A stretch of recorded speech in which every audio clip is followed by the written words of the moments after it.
चर्चा कर रहे हैं उस किसान पे, खेती खलियान पे चर्चा कर रहे हैं जो इस भारत देश का 50% लोग हमारे जो आज भी उसी रोजगार से जुड़े हैं जिससे हमारी पीढ़ियां जुड़ी रही है। वो अन्नदाता के लिए चर्चा आज इस लोकतंत्र के पवित्र मंदिर में करने का अवसर आपने दिया। और मैं सबसे पहले जो हमारे जन्म के बाद जो सबसे बड़ी रिसर्च इस देश में हुई, मैं मेरी बात वहाँ से शुरू करना चाहूँगा। नेशनल कमीशन ऑन फार्मर्स का गठन किया जाता है और गठन करने के बाद प्रोफेसर एम.एस. स्वामीनाथन जी के अगुवाई में पूरे देश का भ्रमण करके जो रिपोर्ट्स दी जाती हैं, दिसंबर 2004 से लेकर के और अक्टूबर 2006 तक 5 ऐसी reports national commission on farmers submit करता है। यूपीए की सरकार होती है, पूरे देश का चप्पा चप्पा छान के, और जिन यहाँ बड़े बड़े थिंक टैंक बैठे हैं, जब इनके लच्छेदार भाषण सुनते हैं तो लगता है कि शायद सारा ज्ञान इनमें आ गया। पर इन्होंने भी सही कहा कि इनको किसान तभी याद आता है जब चुनाव होता है, और चुनाव याद ना आने के बिना अगर आपको किसान याद आता तो जब यूपीए की आपकी सरकार थी और एक लंबी चौड़ी रिपोर्ट पूरे देश के चप्पे चप्पे को देख करके, पहाड़ी क्षेत्र, मरुस्थली क्षेत्र, इरिगेशन क्षेत्र, बरसाती पानी से सिंचित होने वाले क्षेत्र के किसान की आवाज को अगर वो लिख के देते हैं, और वो आदमी जिसने इस हरित क्रांति इस देश में लाए, आई रिपीट, जो मैंने कल भी कहा, हमें वो दिन याद करने चाहिए जब न्यूयॉर्क के अखबारों में छपता है कि Indian prime minister came with the begging bowl, और उसको निकाल के आज इस अन्न के कटोरे को भरने का काम जिस व्यक्ति ने किया, उसकी रिपोर्ट को भी इन्होंने इग्नोर किया। आज एक किसान की बातें करते हैं, और किसान की बातों करने वालों ने 2007 में जो नेशनल पॉलिसी ऑफ फार्मर्स आई, पूरी तरह इसको नकार दिया गया। और आज मैं मुख्य रिकमेंडेशंस जो उनकी थी, मैं सदन के सामने रखना चाहता हूँ। उन्होंने हर पहलू पर जांच की, और सबसे बड़ा मुद्दा यह था कि किसानी को सस्टेनेबल कैसे किया जाए, कैसे इससे ज़्यादा लोग जुड़े रहें, हमारी पुरानी पद्धतियां जुड़े रहें, मॉडर्न टेक्नोलॉजीज इसमें आ जाएं, और जो सबसे बड़ी चुनौती थी कि जो सुसाइड्स किसान कर रहे हैं वो उससे छुटकारा कैसे मिले। और सुसाइड की बात करूं तो वो भी मैं इनको याद दिलाना चाहता हूं। ये चुनाव की बात कर रहे थे, आपको याद होगा 2018 का चुनाव हुआ, इनके युवराज राजस्थान में आए, सबसे बड़ी रैली इनके नेतृत्व में की गई, और उसमें गिनती गिनाई गई, 1, 2, 3, 4 से लेकर के 10 दिन में कर्जा माफ करेंगे, ये वादा करके जनता से आए, और राजस्थान में सत्तानशीन हुए तो ये लोग हुए। अब थिंक टैंक्स की सरकार आ गई, लच्छेदार भाषण शुरू हो गए, किसान की बात नहीं की 5 साल। और हमारे इलाके के रायसिंह नगर का सोनलाल नाम का किसान सुसाइड करके गया, और सुसाइड नोट में लिखा कि मेरी मौत का जिम्मेदार कोई है। उन्होंने, मैं नाम कोट करके इनके मुख्यमंत्री उप मुख्यमंत्री का लिखा कि मेरी मौत के जिम्मेदार ये लोग हैं। और आज ये किसान की बात करते हैं। अभी ये अडानी और अंबानी की बात कर रहे थे, अडानी के जिस काले कानूनों की बात कर रहे थे, मोगा के सैलो, करनाल के सीलों पे जिस पे 5 ऐसे सैलो जो टेंडर दिए गए, वो काम भी यूपीए की सरकार में हुआ, इनकी सरकार ने किया। कॉन्ट्रैक्ट फार्मिंग में, कॉन्ट्रैक्ट फार्मिंग की कमियों को दुरुस्त करने के लिए, उसके फ्लॉज को दूर करने के लिए जो कानून लाए गए, उसका सबसे बड़ा कॉन्ट्रैक्ट फार्मिंग का अगर कहीं पहला आगाज किया गया तो लुधियाने में इनकी सरकार के प्रधानमंत्री और पंजाब के इनके मुख्यमंत्री ने जाके पहले कॉन्ट्रैक्ट फार्मिंग का 350 एकड़ में जो कॉन्ट्रैक्ट फार्मिंग हुई, उसका उद्घाटन भी ये श्रीमान इनकी पार्टी के लोग करके आए। और क्या कहा स्वामीनाथन जी ने, मैं उस पर आना चाहूंगा। सबसे पहले उन्होंने कहा सॉइल टेस्ट लेबोरेटरीज होनी चाहिए, जमीन के अंदर माइक्रो न्यूट्रिएंट्स की जांच होनी चाहिए। उन्होंने कहा रेन वाटर हार्वेस्टिंग होनी चाहिए, क्योंकि हम लाटूर फेस कर रहे थे, हम पंजाब जैसे स्टेट फेस कर रहे थे जिनमें 85% पानी डिप्लीट हो चुका है। हम चुनौतियों से जूझ रहे थे, रिचार्ज, ग्राउंड वाटर रिचार्ज की बात उन्होंने कही, increase investment in irrigation system की बात उन्होंने कही, crop insurance, crop cover all crops, reduce premium, change unit from tehsil to village, पशुपाल पालकों को सस्टेनेबल ग्रोथ की बात उन्होंने कही, एपीएमसी मंडियों में रिफॉर्म्स की बात कही। और जिस बात को काले कानून कह रहे हैं, toward the single Indian market. उस 5 रिपोर्ट्स में से तीसरी रिपोर्ट के तीसरे चैप्टर के मात्र 18 पेजों में वो कानून के बारे में लिखा गया जो इनके भी मैनिफेस्टो में था। इनके मैनिफेस्टो उठा के देखो, उसमें कहा गया कि सेंट्रलाइज्ड मार्केट होनी चाहिए, पूरे देश में एपीएमसी का टैक्स और सेस एक होना चाहिए। पर जैसे ही मोदी जी ने लागू कर दिया, इनके पेट में दर्द शुरू हो गया और वो कानून काले हो गए। और इसके अलावा रिसर्च की बात उन्होंने कही और सबसे बड़ी बात कही, एमएसपी पर C2 और A2 फॉर्मूले के साथ रेट बढ़ाने की बात कही। और इन पे इम्प्लीमेंटेशन कैसे कैसे हुआ। 2014 में प्रधानमंत्री नरेंद्र मोदी जी शपथ लेते हैं और राजस्थान का पहला कार्यक्रम कहीं होता है तो हमारे गंगानगर जिले के सूरतगढ़ में होता है और सॉयल हेल्थ कार्ड लॉन्च किया जाता है जो स्वामीनाथन जी ने कहा था। उसके अलावा रेन वाटर हार्वेस्टिंग की बात करें तो हमारी 13 से 18 में सरकार बनी, वसुंधरा राजे जी मुख्यमंत्री बनी, जल स्वावलंबन के माध्यम से रेन वाटर हार्वेस्टिंग का काम शुरू किया तो राजस्थान की सरकार ने किया। रिचार्ज वेल और मॉनिटरिंग वेल्स का काम अगर किया तो आज प्रधानमंत्री मोदी जी ने किया। और पर ड्रॉप मोर क्रॉप का काम अगर किया, एक एक बूंद की कीमत क्या है, उससे कैसे ज्यादा फसल ली जा सकती है, इसका भी काम अगर मंत्र किसी ने दिया तो प्रधानमंत्री नरेंद्र मोदी जी ने दिया। और आज हमारा राजस्थान भौगोलिक परिस्थितियों में सबसे बड़ा प्रदेश हो सकता है। सबसे बड़ी चुनौती हमारे लिए पानी की है। जो इन्वेस्टमेंट इरिगेशन में बढ़ाने की स्वामीनाथन जी ने बात कही, उसका अगर आज कोई सरकार काम कर रही है तो वो राम जल सेतु की कर रही है। उस ERCP का प्रोजेक्ट को इन्होंने फुटबॉल बना करके रखा। आज 42,000 करोड़ रुपया उस पर लग रहा है और 90% पैसा केंद्र की सरकार दे रही है।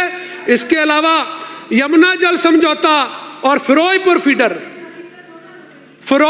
फीडर का जो काम है तो आज पूरे देश के लिए उदाहरण है। जिस तरीके का शानदार काम वहां चल रहा है, 647 करोड़ लगा करके सतलुज ब्यास का पानी उत्तरी राजस्थान में कैसे आएगा, वो काम शुरू हो चुका है। और जब आप अभी हकीकत की हमारी वरिष्ठ विधायक कह रही हैं, यही हकीकत है। आपके लगातार पिछले 5 साल के 3 बजट आप पढ़ना, 3 बजट में आपके यहां से घोषणा हुई, आपके बजट में लिखा गया कि 200 करोड़ फिरोजपुर फीडर, फिर 200 करोड़ फिरोजपुर फीडर, तीसरी बार फिर फिरोजपुर फीडर के लिए 200 करोड़। एक पाई नहीं लगी, एक पाई। DPR तक नहीं बनवा पाए 5 साल में। आज पहले ही साल में वहां नहर बन रही है और मैं 200 के 200 MLAs को इनवाइट करना चाहूंगा। देख के आइए कि कैसे क्वालिटी का काम होता है और कैसे पानी की बचत होती है और क्या होता है इरिगेशन पे इन्वेस्टमेंट। इसके अलावा वाले गंग कनाल का और 350 करोड़ का काम हो और डबल इंजन की सरकार का, जब यहाँ वसुंधरा जी थे और ऊपर मोदी जी थे, IGNP में 2462 करोड़ का काम का पैसा दिया गया। किसान क्रेडिट कार्ड अगर किसी ने शुरू किया तो वाजपेयी जी ने किया। और आज प्रधानमंत्री फसल बीमा योजना का काम अगर किसी ने किया तो प्रधानमंत्री नरेंद्र मोदी जी ने किया। जो स्वामीनाथन जी ने कहा कवर ऑल क्रॉप्स, आप इस बात को सभी समझिए। और उन्होंने कहा change unit from tehsil to village. इसका क्या डिफरेंस है? इससे पहले भी इंश्योरेंस पॉलिसी थी। उस इंश्योरेंस पॉलिसी में यह था पूरी तहसील का अगर खराबा 50% होगा तो वहां एलिजिबिलिटी क्राइटेरिया में आएंगे, अदरवाइज उनको कोई इंश्योरेंस नहीं मिलेगा। स्वामीनाथन जी ने कहा कि आप इसकी तहसील को इकाई तोड़ करके उसको ग्राम इकाई बनाइए ताकि अगर उसका 50% खराबा हो तो नुकसान का फायदा मिल सके। पर जो सबसे बड़ी तब्दीली प्रधानमंत्री जी ने की वो ये की कि किसान का खेत इकाई माना 50% जो तहसील का माना जाता था, आज अगर एक किसान का 33% भी नुकसान होता है तो प्रधानमंत्री फसल बीमा योजना में उसको लाभ मिलता है। यह चेंज करके दिखाया और प्रधानमंत्री मोदी जी ने करके दिखाया। हमारा किसान सम्मान निधि की बात करूं, उस छोटे किसान को पहले 6,000 केंद्र सरकार ने दिया तो 3,000 अगर दिया तो मुख्यमंत्री भजनलाल शर्मा जी ने देकर आज उनका 9,000 डायरेक्ट उनके खाते में जाता है। और पशुधन के लिए जो स्वामीनाथन जी ने रिकमेंडेशन की उसके लिए आगे योजनाओं में बजट में आऊंगा। और आज मैं एक और बात, जो रिफॉर्म इन APMC मंडी का उन्होंने कहा, APMC मंडियां सिर्फ टैक्स वसूलने का काम कर रही है, कोई रिसर्च नहीं है, कोई फैसिलिटी नहीं है। एक शेड बना हुआ है, वहां व्यापारी आए तोले, उसको अगर तब्दीली करने का काम किया तो उसके ऊपर इनके कईयों के उस पे भी इन पे दर्द हुआ। और आज मैं आप सबको कह सकता हूं, कोई राजनीतिक एक दूसरे से वैचारिक मतभेद हो सकते हैं, आप चेक करके देख लीजिए पूरे देश में आंकड़े, जहां जहां एनडीए की सरकारें हैं वहां मंडी सेस और मंडी टैक्स बहुत कम है, 1% 1.5% के ज्यादा है। और जो आपने किया था उसकी भी मैं हकीकत बताना चाहता हूं। ये ज्यादा किसानों के सगे बनने वाले, अगर कोई भी इस पे बहस करना चाहे तो मैं कर सकता हूं। सारी दुनिया को यह वहम है कि शायद किसान टैक्स फ्री है, पर जितना टैक्स यहां लगा वो इनकम टैक्स से भी ज्यादा है। अगर आप टर्नओवर टैक्स और मंडी टैक्स को तुलना करेंगे तो किसान पर इनकम टैक्स से भी ज्यादा, हाईएस्ट स्लैब से भी ज्यादा टैक्स किसान पे लगा है। कृषि कल्याण सेस, इनके जादूगर जी ने क्या कहा, हम किसानों को एक नया बजट देंगे, कृषि का बजट होगा, किसानों के उत्थान के लिए होगा। उत्थान नहीं किया। 1.6 तो इनका मंडी टैक्स था, उसके ऊपर 1% इन्होंने सेस के नाम से किसान की जेब को लूटा, और आज मुख्यमंत्री भजनलाल जी ने उसको कम करने का पहले ही साल में काम किया। आज प्रधानमंत्री जी के नैनो यूरिया हो और एमएसपी का C2 और A2 फॉर्मूले की बात भी करना चाहूंगा। C2 फॉर्मूला और A2 फॉर्मूला, जो दो फॉर्मूले स्वामीनाथन रिपोर्ट में दर्ज कराए गए, आज C2 फॉर्मूले के साथ उनकी लागत का 150% अगर काम आज एमएसपी में वृद्धि की, तो वो भी हमारी सरकार ने, डबल इंजन की सरकार ने की। और बार बार इनको डबल इंजन से तकलीफ होती है, मैं उस पर भी आऊंगा। पर आज जो केंद्रीय बजट, जो अभी बजट की बात हो रही थी, 26-27 में हमारा जो एलोकेशन है यूनियन बजट में 1,40,529 करोड़ का, जो पिछले साल की तुलना में 5.4 की ग्रोथ के साथ हमारा यूनियन बजट आया है। और जहां यूपीए की सरकार में 13-14 की मैं बात कहूं, जो आपका लास्ट ईयर था, वहां 27,050 करोड़ रुपया इनका बजट था, जो आज हमारा बजट 5 गुना इनसे ज्यादा है। और ये किसान के सामने इनका आईना है कि ये कहां खड़े थे और आज हम कहां खड़े हैं। आज हमारा फूड प्रोडक्शन में जो हमारी ग्रोथ है, 15-16 में जहां इनका 351 मैट्रिक टन का टोटल लाख मैट्रिक टन का प्रोडक्शन था, आज हम 350 क्रॉस कर गए हैं। 42% की उसमें प्रोडक्शन में ग्रोथ है। और आज एक्सपोर्ट की बात करूं तो 2013 में $39 बिलियन का हमारा एक्सपोर्ट था, जो आज 2023 में आते आते 53 बिलियन करोड़ का हो गया है, 53 बिलियन डॉलर्स का हो गया है। और ग्लोबल रैंकिंग में हम चाइना के बाद सेकंड है और 8th लार्जेस्ट एक्सपोर्टर हम वर्ल्ड में है। ये किसानों की देन है इस देश को। और आज जो डबल इंजन पर बार बात करने वालों को मैं एक बात कहना चाहूंगा, जो हमें तो स्कूल में कही जाती थी, आओ विपक्ष वालों तुम्हें दिखाऊं झांकी हिंदुस्तान की और झांकी डबल इंजन सरकार की। ये मैं कुछ आंकड़े आपके सामने और रखना चाहता हूं। जो इंपैक्ट एमएसपी प्रोक्योरमेंट का पड़ा, इन्होंने कहा कि एमएसपी पर कितनी प्रोक्योरमेंट हुई। अगर मैं पल्सेस की बात करूं, 2 फिगर्स आपके सामने रखना चाहूंगा, 2009 से लेकर के 14 की और 2020 से लेकर के 25 की। पल्सेस की बात करूं तो 1.52 लाख मैट्रिक टन इन्होंने पल्सेस की प्रोक्योरमेंट की, पल्सेस की।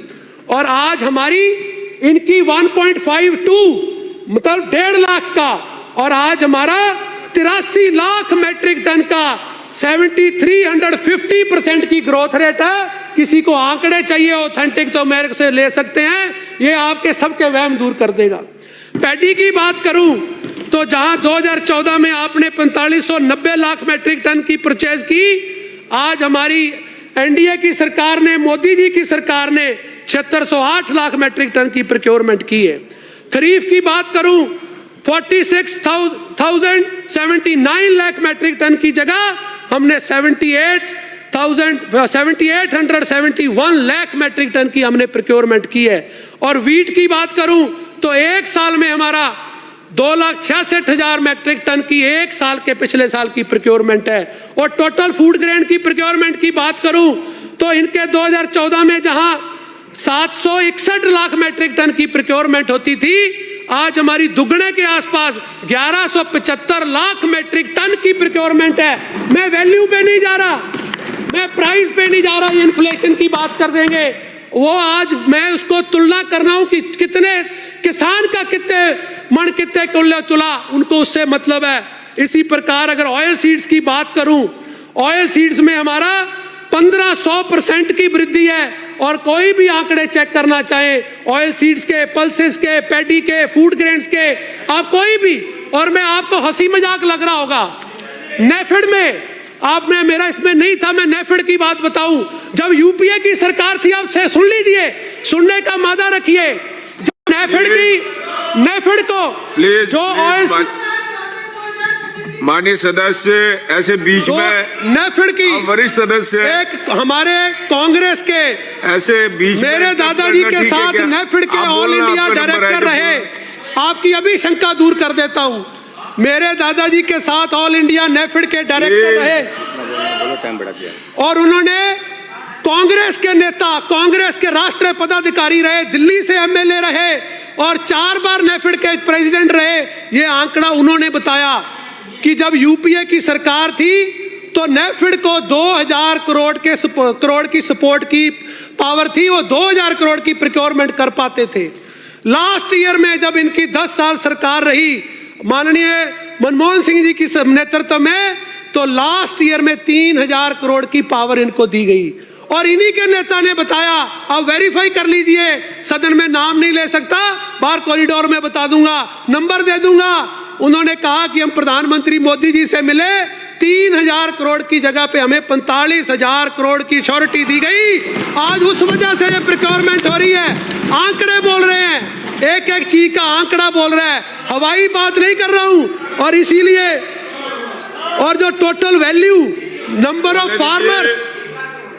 ऑफ फार्मर्स की बात करूं 1.84 करोड़, और अगर वैल्यू की बात करूं तो आपकी सरकार में 1.06 लाख करोड़ की प्रोक्योरमेंट की और हमने 3.33 लाख की प्रोक्योरमेंट की, दुगने से भी ज्यादा प्रोक्योरमेंट हमारी हुई है। और वैल्यू में आ जाओ और चाहे क्वांटम में आ जाओ, किसी प्रकार से आपके सामने। और आज प्रधानमंत्री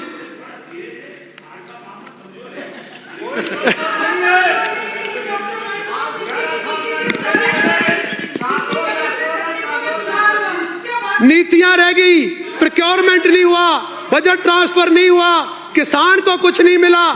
और आप अगर करना चाहते, इनके कोई लच्छेदार थिंक टैंक्स के भाषण सुनो, सबसे पहली मांग होती है MS स्वामीनाथन रिपोर्ट लागू कर दो। क्यों नहीं आपने आज तक चर्चा कराई, क्यों नहीं आज तक आपके प्रावधान लागू किए गए? आज हमने एक एक चीज का जवाब दे रहे हैं, एक एक बिंदुवार जवाब दे रहा हूं, क्या क्या इंप्लीमेंट किया, किस योजना के साथ इंप्लीमेंट किया, क्या उसके फायदे हुए। आप सारे एक एक, घबराइए नहीं और सुनिए, घबराहट होने से कोई फायदा नहीं होगा, इसीलिए उधर चले गए आप। और किसानों को बहुत दिन गुमराह किया आपने, किसानों को कोई फायदा नहीं कर पाए।